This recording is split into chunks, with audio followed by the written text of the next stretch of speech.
1987 සිට නව්‍යකරණයෙන් ශ්‍රී ලාංකේය බැංකු ක්ෂේත්‍රයේ පෙරලියක් සිදු කළ අභිමානවත් 30 වසරක සැමරුම සම්පත් බැංකුව හෙට දින එළිය කරයි. Tonight on News at 9, regaining GSP Plus.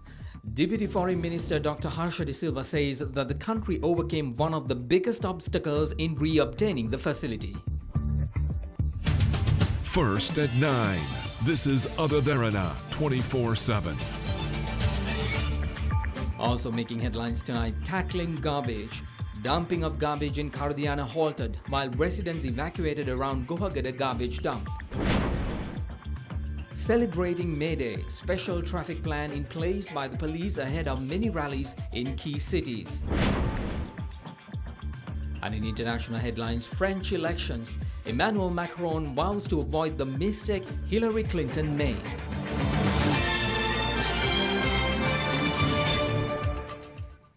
Good evening, Mahesh Johnny with Derana 24/7. Tonight we begin our broadcast on Sri Lanka regaining GSP Plus status. Deputy Minister of Foreign Affairs Dr. Harsha De Silva says Sri Lanka was able to defeat the motion to deny GSP Plus to the country in the European Parliament yesterday as a result of efforts taken to adhere to democracy, good governance, human rights as well as law and order. Sri Lanka's application to obtain the trade facility now awaits approval from the EU Council of Ministers.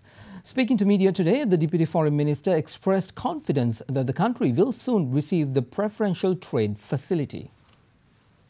The Generalized Scheme of Preferences Plus facility allows developing countries duty and quota-free access to the 28-member European market.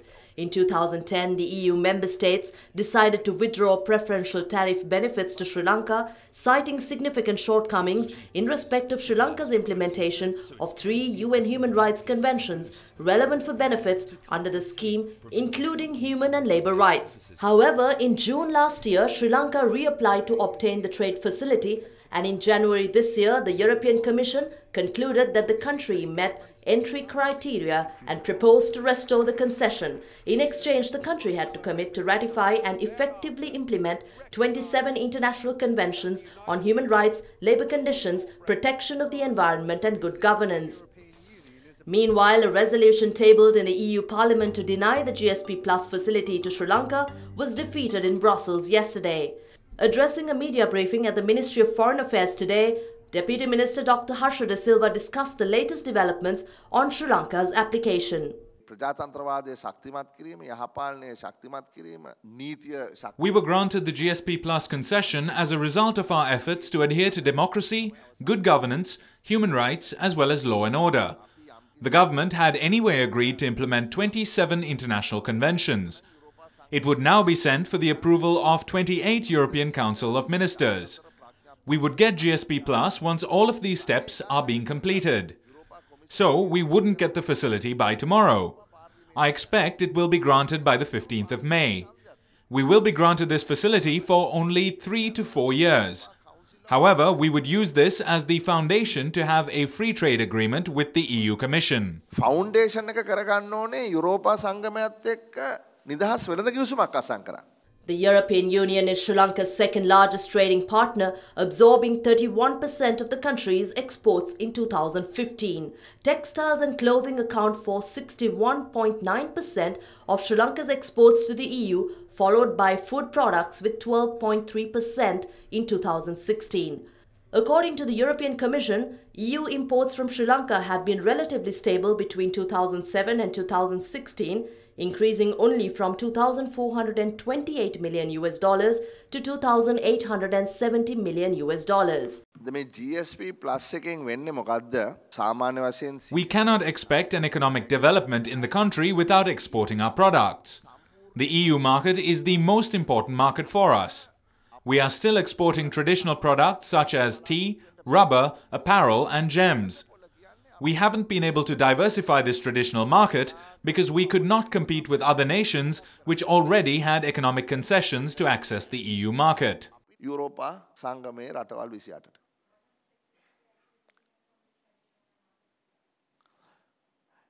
Yeah, I mean, when we say diversify, the government is not going to direct companies to go into this sector or that sector. But what we need to do is to use more technology and use our resources to add value. We are trying to look at mineral extraction, but not only extracting minerals, but using those minerals to add value. How can you make titanium dioxide with ilmenite? We are exporting ilmenite by the ton. But if we can make titanium dioxide with that same ilmenite, then we can export it by the kilo. Now, we need technology to do that. So, we need foreign direct investments to do that. So, we are already discussing things like that. Then, wearable technology is something else. So, we are moving into higher tech products like that. On the other hand, services, financial services, logistics services, shipping related services. Now that Trinco will also come online with Hambantota. I mean, we are looking at we are going to revolutionize this place. In other local stories, a high-level Saudi Arabian delegation to the International Seminar on Islamic Reality and Timely Challenges emphasizes that Sri Lanka is a worthy example to follow for religious amity and peace under the leadership of President Maithripala Sirisena. This was made evident when a high-level Saudi Arabian delegation to the International Seminar on Islamic Reality and Timely Challenges called on President today to express gratitude for his speech and participation at the seminar. They also praised the President's views on religious harmony and peace. During the meeting, the President emphasized the need for religious leaders to play a dynamic role to end conflict and usher in lasting peace. Meanwhile, Secretary-General of the World Assembly for Muslim Youth, Salim Nasir Mohammed Al-Saleh, said that President Sirisena's policies would result in further strengthening of relations between the Islamic world and Sri Lanka. Furthermore, the Saudi delegate said that Saudi Arabia would extend fuller support to Sri Lanka's development efforts. The international seminar organized by Sri Lanka Islamic Center was concluded today.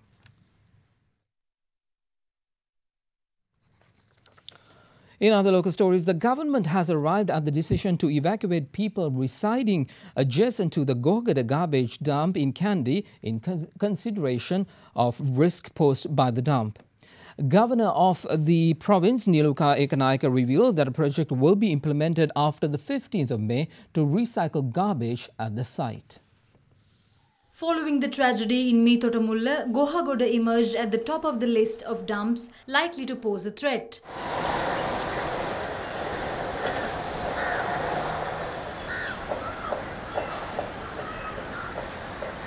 Garbage collected in Gampola, Harispattuwa, Wattegama and Kandy are dumped at the Gohagoda site. The governor of the central province also inspected the site recently. Following the decision to evacuate the residents in the area, the government has commenced the property assessment.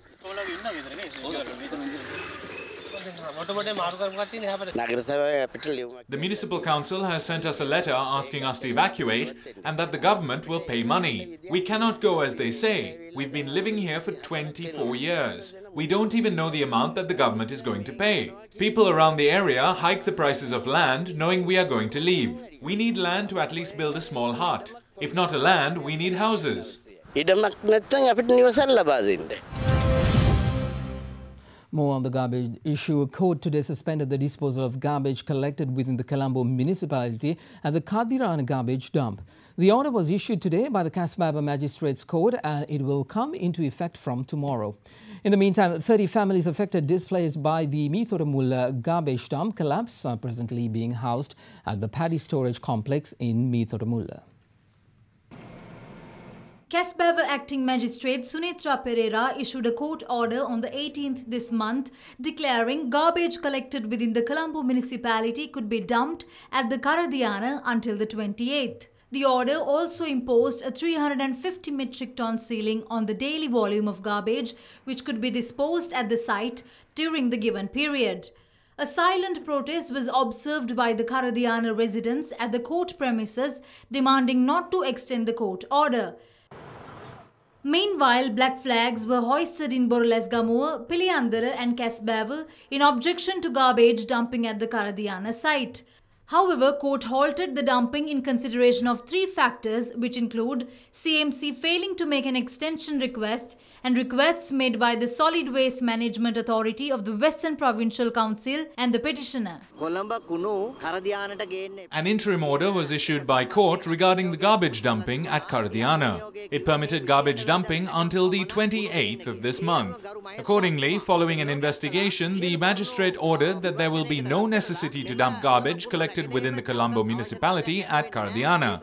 Since it could cause a lot of problems to Karadiana, the court ordered a halt to the process starting from tomorrow. Meanwhile, the families who are housed at the paddy storage complex in Meethotamulla request the government to provide permanent residences. We only ask for a house. We do not ask for anything else. If they provide us houses as soon as possible, our burden will be less. We can somehow handle other things. Terence N. De Silva Vidyalaya will be reopened on the 2nd of next month due to 3 families given shelter at the school. Currently, the grades 10 and 11 students of the school have started their second term at the Kolonnava Raja Mahaviharaya. Meanwhile, operations on expanding the canals in the area are still underway.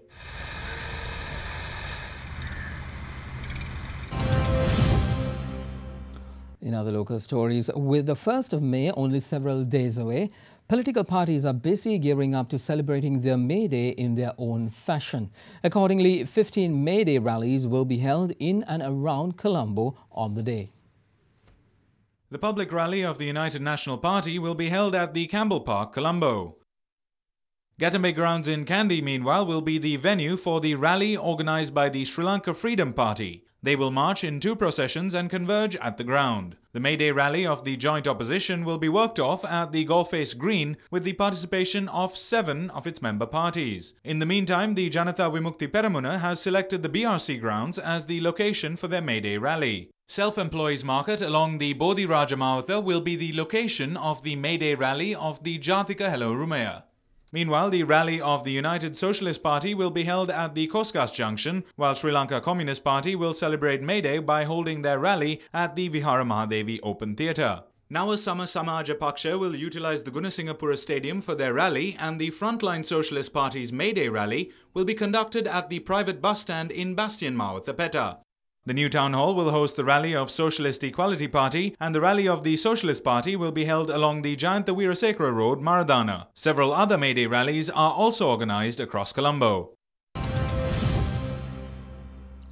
A special traffic plan for Colombo and Kandy has been put in place in lieu of the International May Day.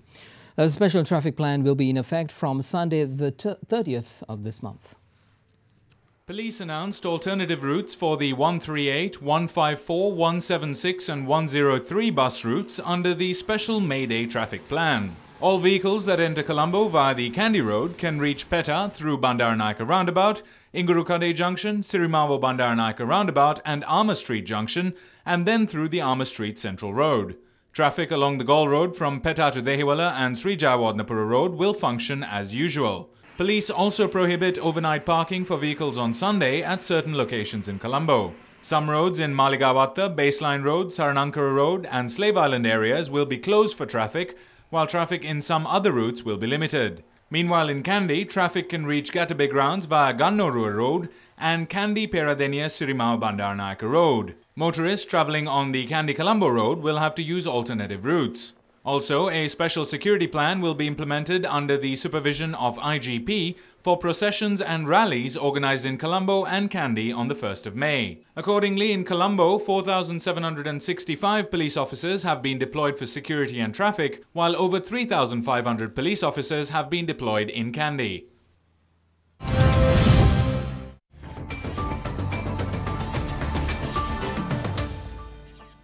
Welcome back everyone. Moving on to business news. Access to information has been made easier by the Department of Census and Statistics with the launch of its first mobile data dissemination app named Lanka Stat. The app launched recently will directly send population statistics and socio-economic indices released by the Department of Census and Statistics to data users. Users will benefit with early and continuous updates of new releases of statistics. The department also launched a sub-website named Lanka Stat Map, providing the facility of disseminating statistics for administrative units. On to the stock market now. Shares at the Colombo Stock Exchange closed at a more than 11-month high in heavy trading today, as foreign buying for 26 sessions in a row took net inflows into equities of 13.9 billion rupees and boosted sentiments. Foreign investors bought shares worth 708.2 million rupees on a net basis in the session, bringing the year-to-date net equity inflows to 16.4 billion rupees. Here is RM Sivanandan with more from the trading flow. The benchmark all-share price index gained 38.81 points to close at 6,610.46. The Sri Lanka 20 index gained 24.81 points to close at 3,786.39. The turnover was 1,973.4 million rupees with 91.88 million shares changing hands in 8,126 trades. On to the weekly review now. For a detailed picture of how the markets performed during the week, here's Upul Adpattu from NDB Securities. Indices continued their weekly gains for the fifth consecutive week, where the SPI gained 1.2% and S&P SL 20 gained 1.4% for the week. This week recorded an average daily turnover of 1.4 billion rupees, which was mainly driven by foreign buying seen throughout the week. Total foreign purchases accounted for 60% of the total turnover, creating a net foreign inflow of 2.2 billion rupees for the week. This resulted year-to-date net foreign inflow to cross the 15 billion mark. Out of the weekly turnover, the block trades accounted for 41%, which was a lower proportion than the last week.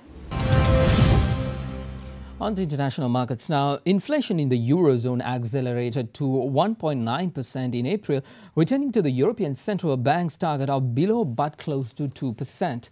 Yesterday, ECB head Mario Draghi said economic recovery was increasingly solid, but inflation was not high enough to lift interest rates. Core inflation rose from 0.8% to 1.2%, but analysts suggest the increase is due to Easter timing distortion, with Easter having been in mid-April this year. Meanwhile, the UK economy grew by just 0.3% in the first quarter of 2017, slowed by the service sector, whose growth contracted by 0.5%. The US economy also slowed dramatically in a potential setback to President Donald Trump's promises of boosting growth, with GDP expanding only 0.7% compared to 2.1% in last year's first quarter. Now here's a look at how the Sri Lankan rupee traded against other currencies during the day today.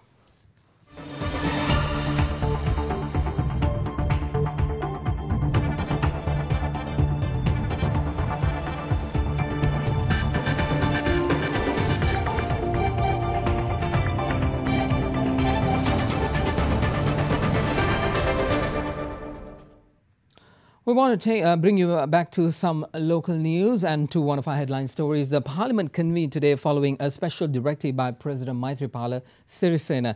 The session was convened to inform Parliament of the directive pertaining to the Gazette notification on waste management issued by him, making garbage disposal by local authorities an essential service under the Public Security Ordinance.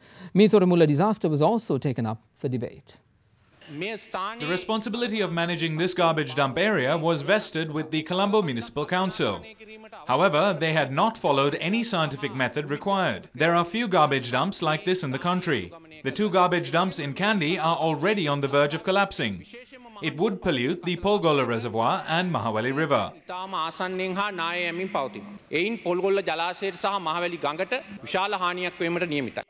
Public get penalised when garbage is dumped everywhere.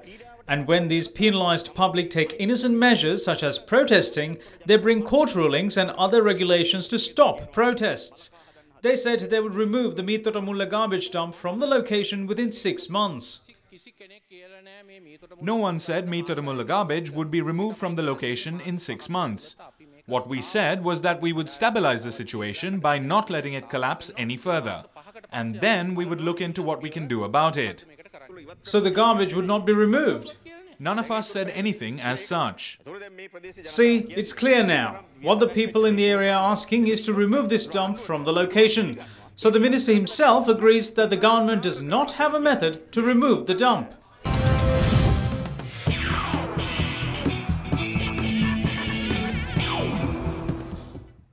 Welcome back everyone, and on to sports news now. Temple Proper's Gujarat Lions handed Royal Challengers Bangalore another heavy defeat in the IPL last night, leaving RCB facing early elimination. Having restricted RCB to subpar 134 on a good track, the Lions raced to a 7-wicket win with 6 overs to spare. Bowled out for 49 in their previous match, Bangalore showed frailties in their top order that Australian paceman Andrew Tye was only too happy to exploit. Tye finished with 3 wickets and only conceded 12 in his 4 overs, restricting RCB to 134.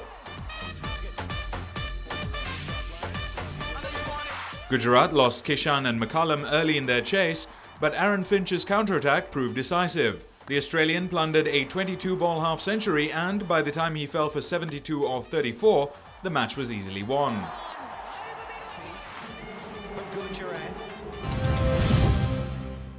A bit of tennis news now. Third seed Rafael Nadal is on course for a 10th Barcelona title, notching his 50th win at the tournament to advance to the quarter-finals. Fourth seed Dominic Thiem and Andy Murray have also progressed, while in Stuttgart, Maria Sharapova has also made it to the quarter-finals as she makes her return to professional tennis.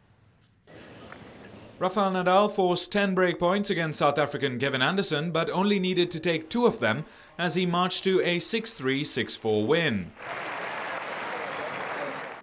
Fourth seed Dominic Thiem put an end to Dan Evans' campaign, beating the British number 2 7-6, 6-2 to set up a quarter-final clash against Yuichi Sugita. World number 1 Andy Murray, returning from an elbow injury, is also in the last 8 after beating Feliciano Lopez 6-4, 6-4.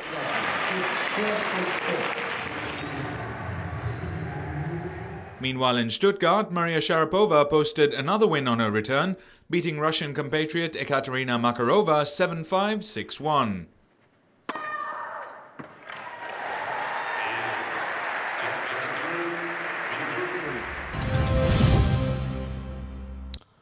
Manchester United and Manchester City battled to a goalless draw last night, leaving the race for the last 2 Champions League spots in the Premier League finale balanced. Both teams could have made up ground on third place Liverpool, but City remained 4th on 65 points, with United 1 point further back in the 5th. The draw extends Manchester United's unbeaten run in the league to 24 games, but both teams will view the result as an opportunity lost. Liverpool in third place may well have come off as the night's biggest winners because both Manchester squads also suffered potential hits in addition to the drop points. City keeper Claudio Bravo was taken off with a calf injury before United's Marouane Fellaini earned himself a straight red card and a possible 3-match ban for contact with Sergio Aguero. Not finished yet, Marouane Fellaini, and this. What is he doing? What is he doing?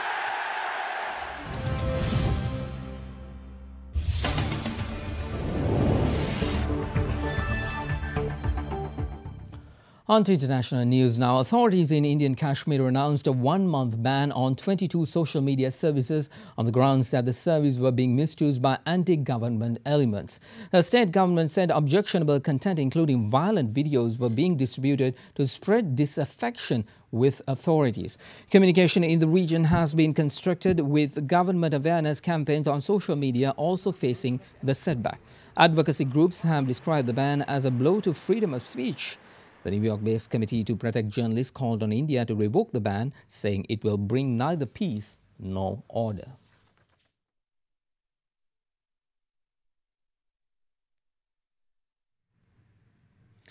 Into the U.S. now. U.S. President Donald Trump says that a major conflict with North Korea is possible, but he would prefer a diplomatic outcome to the dispute. Speaking to Reuters, Trump also praised Chinese President Xi Jinping for his handling of North Korea, weeks after warning that he would deal with the reclusive state with or without China's support. US President Trump reiterated that South Korea must pay for the controversial Terminal High Altitude Area Defense Anti-Missile System, which the US is installing in South Korea. It's a billion-dollar system. It shoots missiles right out of the sky, and we're going to protect them. But they should pay for that. Also commenting about his first 100 days and the gravity of being the President of the United States, Trump said that he misses his old life. Well, I loved my previous life. I loved my previous life. So many things going. This is more work than in my previous life. I thought it would be easier. I thought it was more of I'm a details-oriented person. I think you would say that. But I do miss my old life. I like to work, so that's not a problem. But this is actually more work. While I had very little privacy in my old life, because, you know, I've been famous for a long time, this is much less privacy than I've ever seen before. That bug you?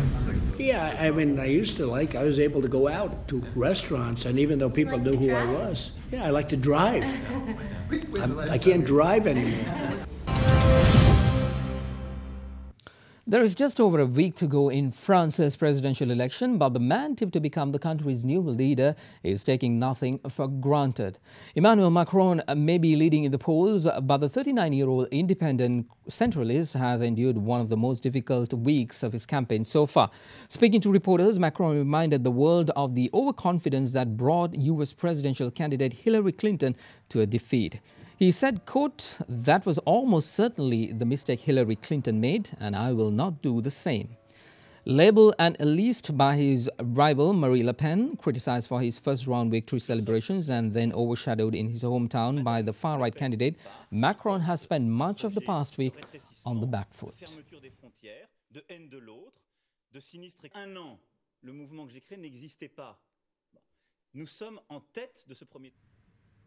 Also in international news, a passenger dragged off an overbooked United Airlines flight from Chicago earlier this month has received an undisclosed financial settlement from the airline. Dr. David Dow was violently removed by airline law enforcement officers after refusing to give up his seat to airline staff and suffered concussion, a broken nose and the loss of 2 front teeth. Following the international outcry sparked by the incident, United Airlines have revised their booking policy and will offer up to $10,000 to passengers who are asked to give up their seats.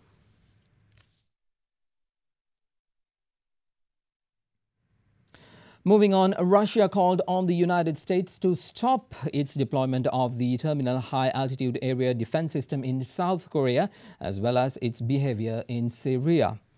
Top Russian lawmakers and officials, including Foreign Minister Sergei Lavrov, warned that Moscow will take necessary steps against any threats coming from Washington. While attending the 6th Moscow Conference on International Security, Russian officials called on the US to act in line with United Nations resolutions and comply with international law. Foreign Minister Sergei Lavrov said the deployment of the THAAD anti-missile system in South Korea was an extremely destabilizing move, adding that it would only plunge the Korean Peninsula and East Asia into a catastrophic scenario if the US continues its tough approach towards North Korea. And finally, in international news, protesters stormed into Macedonia's parliament yesterday after an ethnic Albanian was selected speaker, sparkling a brawl that left at least 10 people injured. Among the injured was a leader of the Social Democrat Zoran Zarev, whose party, along with Albanians' allies, had backed the vote. About 200 nationalist protesters, some of whom were masked, broke into parliament, creating havoc and assaulting lawmakers. Police fired stun grenades to disperse the protesters and allow politicians to exit the parliament building. The protesters fear that moves to improve the status of Albanians, who make up around a quarter of Macedonia's population, threaten the country's unity.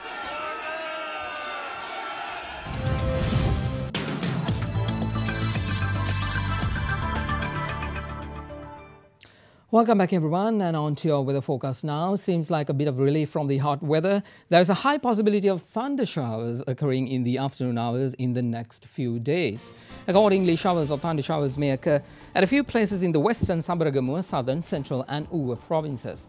Light showers can also be expected in the coastal areas extending from Colombo to Mathura via Galle during the morning hours as well.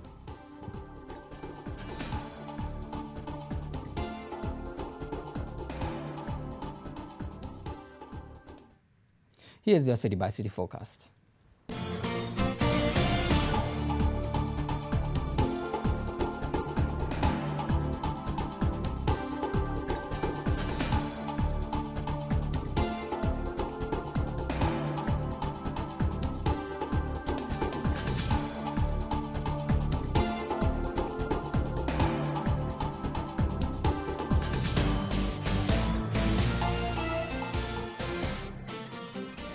Well, that is a part of your world tonight right here on Other Derana 24/7. And on a programming note, Other Derana English News at 9 will now be on air all 7 days of the week, bringing you the very latest in local, international, business, sports, weather and entertainment right to your living rooms. Our 7-day broadcast will begin from tomorrow. Indivari will be here with your news at 9 exactly at 9 p.m. and be sure to join her then. Well, before we go, tonight we take you to one of Sri Lanka's holiest places, the Sri Pada, also known as Adam's Peak, a timeless heritage of Sri Lanka where a multi-religious congregations gather seeking solace and blessing. I'm Mahesh Johnny. Enjoy the weekend. Good night.